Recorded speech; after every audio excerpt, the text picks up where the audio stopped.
Ana namin yon, pinupuntahan niya na napakaraming bisita. So dapat, isa unang-una sigasuhin mo na maayos, malinis yung banyo para balik-balikan ka. Napakasimpleng bagay nun actually pero napapabayaan na palagi. Pangalawa, siguro... Tama, banyo. Doon tayo nagkasundo, Chis. Diyan tayo nagkasundo. Diyan tayo nagkasundo. Pero, ako, mga bilyar, all homes, wala kaming tubig. Pero sa bilyar po, yung bidet nila sa banyo ng bilyar, sa all homes, putek, lalabas dito yung in-spray mo sa kuyukot mo. Pag ano mo, psst, lalabas dito. Aray ko. Walang iya eh. Isama ko lang para talagang makarelate na kayo. Na kami, wala kaming tubig dito. Pero nag-CR ako sa all homes. Bumili lang ako ng DIY. Nagdumi ako eh, kakakain ko lang ng avocado eh. Pag ganun ko, pag CR ko, in-spray ko, ay ko, walang sakto lang yung tubig nito. In-spray ko sa pet ko. Naduwal ko eh. Aray ko. Ang lakas! Diba? Meron na experience yun na yun. Putek, ang lakas ng bidet. Alam mo yung bidet na nakakapunit na ng ano, nakakapunit po ng damit. Aray ko. Hindi, Ma'am Tamura, hindi po. Ano kasi ako eh, pag nagbubuday po ako, tinututo ko talaga sa kuyukot ko. Tinututo ko yan eh, para talaga malinis, cleanliness is next to happiness eh. Kutik, tinuto ko. Sabi ko, nihintay na ako nung anak ko, tsaka nung asawa ko eh. Saan ka na? Dito ako sa kaibigan ko eh. Hugas na ako, pag-hugas ko. Hugas dito eh. Aray ko. Yan. Kaya po, medyo may hugot ako sa mga bilyar. Ang lakas ng bidet nyo, putik, tagos estopagus. Tapos kami dito, madaling araw, seriously, ang tubig. Aray ko. Diba? Alam ko na experience yun din po yan, malakas yung bidet, pinipunit na yung kuyukot mo. Ganun ako eh. Bug ako eh. Shit. Aray ko. Aray ko. Kaya pala may nakikita ako doon mga no comment. Nagmana lang sa akin si Senate President Gatchalian. Pareho kaming masinop. Pareho kaming OC sa mga maliliit na bagay. Dali ka nga, kung masinop ka sa maliit na bagay, mas magiging masinop ka sa malaking bagay. Senator, may lumalabas kayo sa social media, Oh. mainstream media. Ito si Senator Tito Sen. Tinalok daw sa inyo yung Senate President tempore. Tinagayan niyo raw. Ano pong masabi niyo ron? Hindi siya nag-alok. Iba nag-alok. Isa sa mga miyembro ng mayoriya ni Senate President Win. Sabi ko, hindi ako interesado. Hindi ko kailangan. Sino bang may gusto? Kung sino may gusto, bigay na lang sa kanya. At minungkahi ko nga si ating Senate President Soto. Sa tinagal-tagal niya sa Senado. Siya yata pinakamatagal sa Senado ngayon. Hindi pa siya naging Senate President. Fifth time yan. Fifth, ika-5 beses defending champion ng Senado yan. 5 beses. Hindi ka, mahirap po yun mga kababayan. Hindi mo magagawa yun. Bihira lang. 5 beses ka may elect. Sa 5 beses mo yun, times 6 po yun. 6 years. 30 years yun. 30 years ka na sa Senado. Putik, 30 years. Nandun ka sa Senado, 30 years. Sino po makakagawa nun? Tito Soto lang yan, na minamaliit na mga tangang DDS. 30 years. Aray ko. Putik. Protem. There's a first for everything. At para sa akin, gusto niya, hindi ko naman gusto. Hindi namin kailangan pagtalunan o pag-agawan. Maluwag sa dibdib kong binigay sa kanya yon. Dahil hindi ko naman kailangan hinihiling o hinahangad yon. Senator, ito pa. May lumalabas pa rin sa social media, mainstream media. Itong mga nangyayaring ito, palitan ng liderato, pati yung former na inyong grupo, yung dating majority. Pero para sa inyo, may kinalaman din ba itong special session talaga sa impeachment trial ba talaga ni VP Sara to? Yung special session, wala akong nakikitang kaugnayan sa impeachment trial ni VP Sara. Bakit? Yung schedule ng pre-trial na naganap kahapon, yung pag-submit ng pre-trial brief na naganap ng Lunes, yung magiging trial na mismo pagdating ng July 6, lahat yan pinagkasunduan sa pagitan ni Senate President Cayetano at ni Senator Tito Soto bilang minority leader at that time at ng lahat ng senador. Pumayag yun, pinag-usapan yun. So, walang binago doon. Yun pa din yun. Hindi na bago yun. So, wala akong inaasahang may kinalaman yun doon. At yung sigalot sa Senado, wala rin ako nakikitang kinalaman sa impeachment dahil yung mga kilala, sinasabi nila, sigurado acquittal na yan. Sigurado conviction na yan. Naghalo-halo eh. Di ba? Naganda halo-halo na eh. So, hindi mo masasabing galaw ito, pabor o kontra kay VP Sara. At saka, para sa akin, nasa interes ng Senado bilang isang institusyon. Nasa interes ng bansa natin bilang isang lahi na maging patas, parehas at kapanipaniwala ang pagdinig. Kung hindi, mas magdududa magdudulot ng away, bangayan at sigalot yan, imbis na sana masettle yung issue at magkaisa tayo, magkaiba man tayo ng pananaw. Pero Sen, may kumakalat din ngayon na you will be the presiding officer Yan. of the impeachment trial. A lot are saying that some want you, government trusts you, the majority trusts you. You have any thoughts on that? Are there any truth to that? Is there any truth to that? Wala pang ganun pa siya. Pagpapasya niya ng impeachment court pag nagsimula kami sa July 6, kung ano man ang sinasabi ngayon, lahat yan puro haka-haka pa lamang. Pero siguro nanggagaling yan dito. 5 lamang ang abogado kasi sa Senado eh. Senate President Alan Cayetano, Senator Pia Cayetano, Senator Marcoleta, Senator Kiko Pangilinan, and me. 5 lang kaming abogado out of 24. So siguro yun ang tinitingnan nila. Sana wag ka, Cheese. Aray ko.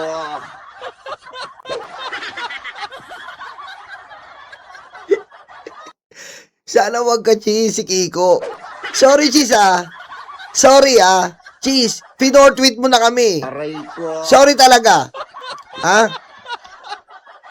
Kung ma-interview ka namin, sorry talaga, Cheese. Sana wag ka. Aray ko. Si Kiko. May bayad ka, pare. May bayad ka. Diba? May bayad ka na, pare. Kumbaga sa tropa, diba? Hindi ka nag-aambag sa inuman eh. Aray ko. Diba? Mahirap ka kasama, pare. Sana si Kiko. Sorry, pre. Wala na kaming tiwala talaga sa'yo, pre. Aray ko. Okay? Ano na lang to, pre? Pakisama lang to. Dahil nakikisama ka, pinapakisama. Kaswal lang tayo, pare.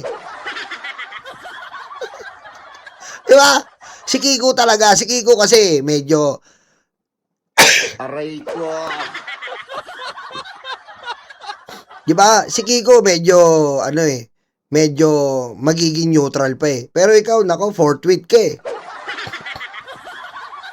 Isa doon sa 5, ang angkop, ang bagay na mag-preside, lalo doon sa sitwasyon na hindi abogado ang Senate President. Bagaman wala namang requirement na dapat abogado ang Senate President. So siguro doon ang gagaling yung mga haka-haka, yung mga proposal, yung mga panukalang ako magpe-preside o kung sinong abogado magpe-preside. Ang importante, gaya nga ng sabi ko, basta maging parehas, patas, hindi lang parehas at patas. Hindi lang aktual na parehas at patas. Dapat mukaring parehas at patas.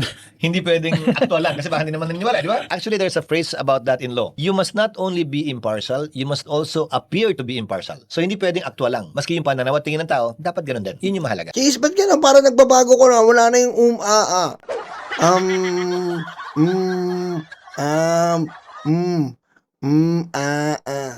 Sara, sige na. Aray ko. Wala na, no?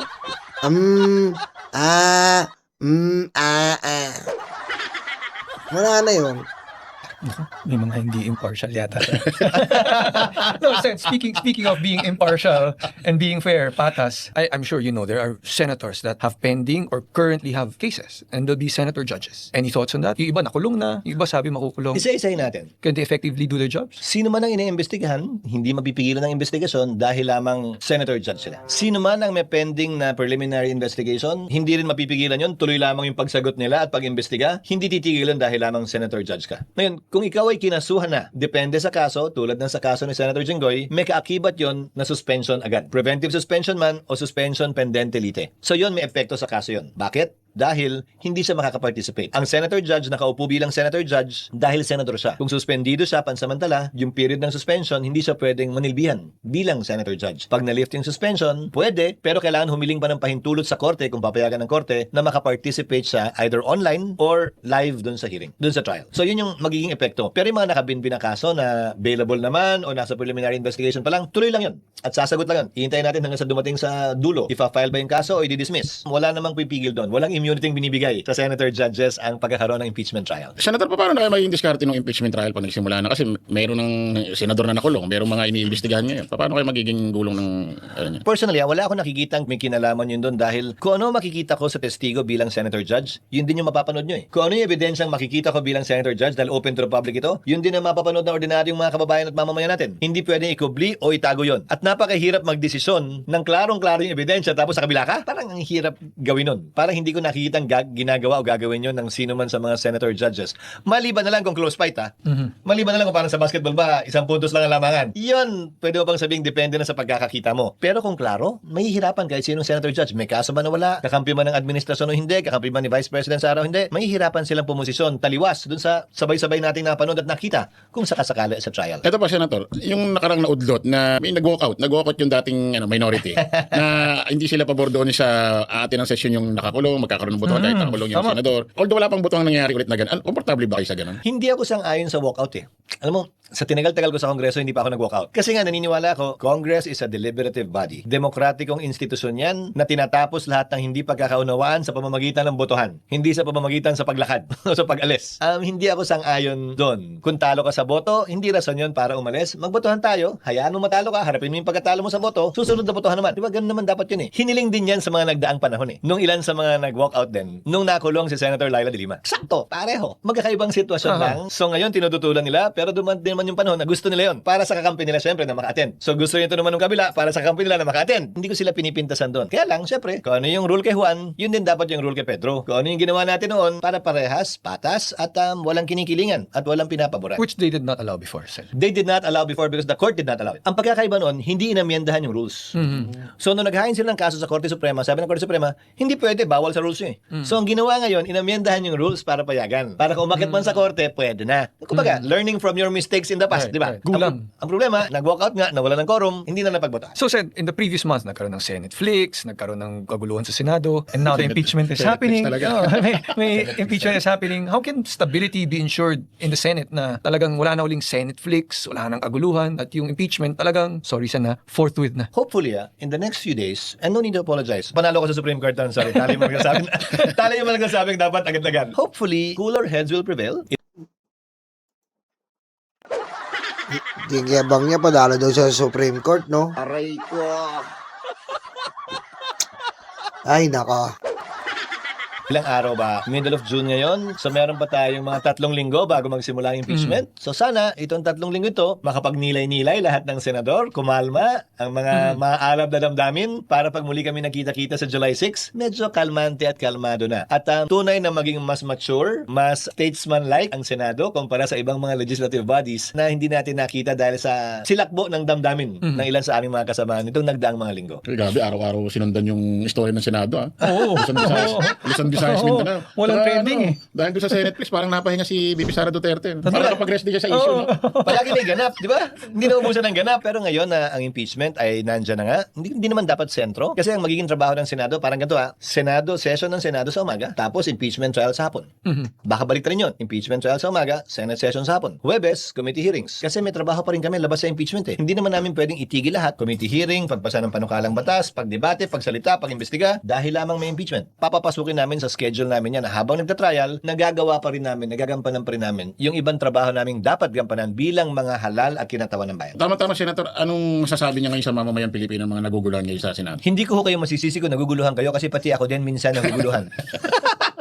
Kakaibang mga panahon ito para sa ating bansa. Sana malampasan natin ito. Itong panahon ito, sinisimbolo halimbawa ninyong dalawa, ang pagkakaroon ng iba't ibang pananaw. Yung hidwaan, yung pagkakaiba ng opinyon sa parehong bagay, sobrang lalim at sobrang lawak. Parang ang bait ni Chris Ulo eh. Dapat, ang bait ni Chris. Tol, ang bait mo dito Aray ko. Tol!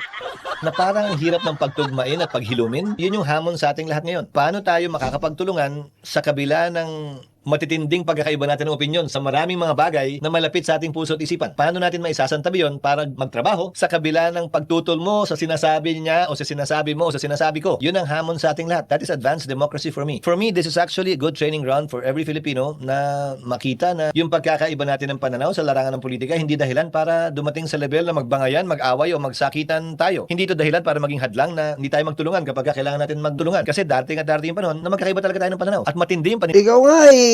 Ano mo, Cheese? Alam mo, ewan ko practice what you preach. Diba?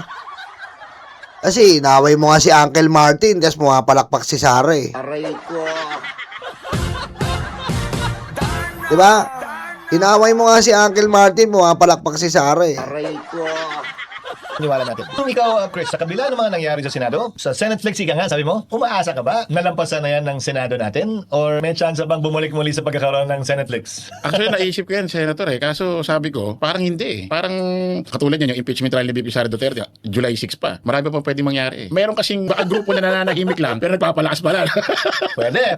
Posible Pwede, naman. ha? So, hindi pa. Tingin ko hindi pa po. Tingin mo may Senate Flex Part 2 pa? Meron pa. Baka, Season 2, season 2. Baka umabot pa ng season 4 yan.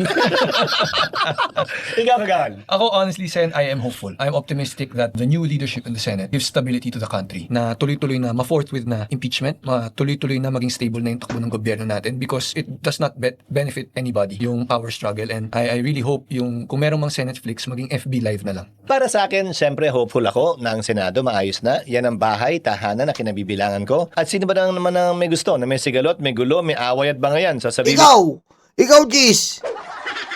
Nangaaway ka eh. Aray ko. at sa loob ng sarili mong tahanan. Iyakan, bangayan, sigawan, walkoutan, wala namang may gusto niyan. Sa tinagal-tagal ko sa Kongreso, sa totoo lang, hindi ito isa sa mga magagandang highlight, ika nga, ng paninilbihan ni Numan sa Senado, sa Kongreso o sa Kamara. At ako'y nananalangin na sana tunay nga malampasan na ng Senado yan sa kabila ng ating pagkakaiba-iba ng pananaw, sa kabila ng mga matitinding paniniwalang pinangahawakan nating lahat kaugnay sa anumang kulay ng politika. Sana maisantabi natin yon kapag may trabaho tayong kailangan gawin at kapag kailangan natin magtulungan para sa ating bansa at sa mga kababayang nangangailangan, lalo na kung may mga sakuna at kalamidad na tumatama sa atin. Sa muli, ito po ang Cheese Whiz Usapang O, yan po ang Cheese Whiz, Usapang Keso. Mali. Cheese. Dapat ang motto mo, hi, say cheese. Ako po si Cheese. May heart pero walang puso.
isip, taong bayan hindi nadinig. 10 utos kaibigan, huwag magnakaw sa tao.